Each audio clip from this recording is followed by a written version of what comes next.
Kapon! Buhay wa! Bunton buhay wa!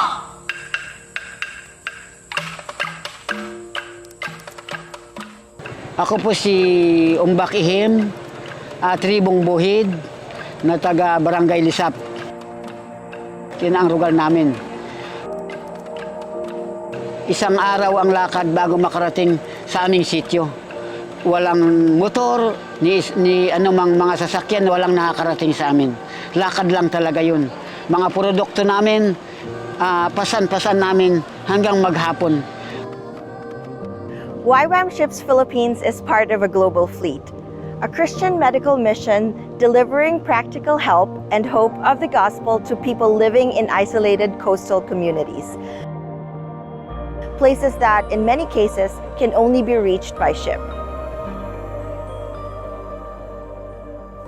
Bayanihan is basically a movement or a heartpiece of our own Filipino culture, bedded into our own being, the way God created us as a people, that our desire is to be in one community helping one another without any expectations in return. In the early days before the development took place in the rural countryside, when one wants to move their house to another location, the whole community will come and carry this house to another location, desired location that they have.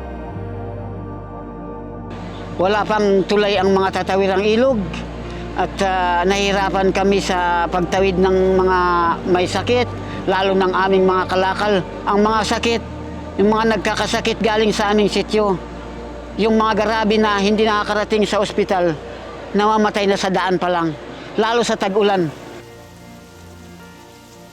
Yun ang totoo.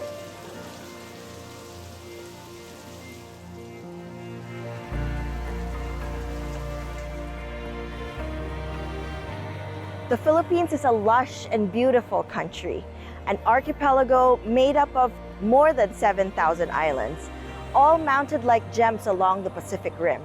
Of those islands, only 2,000 are populated, and of those, only 500 have any form of adequate health care. That leaves 1,500 islands with little to no healthcare service. A small wound or a simple toothache can mean misery. We take the holistic approach on community development because our people needs beyond just basic services. And we want to engage long-term. One of the core values that relates to the Bayanihan heart is when we rally the multi-sectoral group to come together, such as the Department of Health, the Armed Forces of the Philippines, the Philippine Coast Guard, the Philippine National Police, the Provincial Health, down to the very barangay community and the local church partnership, and look at giving value to a local, isolated, disadvantaged area of our communities in the country. Ngayon po, nakita naman natin napakaganda ng turnout. Ang dami pong mga kababayan natin, especially IPs. So napakaganda po na yung mga civil society organizations, mga NGOs, mga non-profit organizations po, at iba-ibang samahan from the private sector po ay nakikipagtulungan sa government. So yung partnership ng public and private po nandoon. Ang Sangguniang Barangay Hagan ay nagpapasalamat sa YWAM Ships na ngayon ay nandito sa Barangay Hagan na tumutulong para sa medical mission, para sa ating mga tribong Bangon, Buhid, para sa ating mga IFAs. Ito ay malaking benepisyo sa aming barangay, lalo tigit sa pagkalusugan ng ating mga tubong mangyan. The big picture is to be in the 1,500 isolated islands. But just to put that into smaller bites, in the next 9 years, we want to target 85 communities.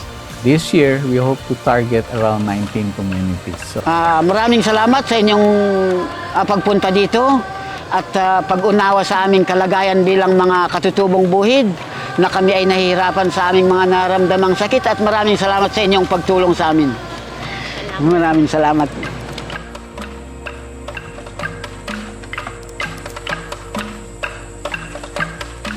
It takes community to move a house. Let's do it together.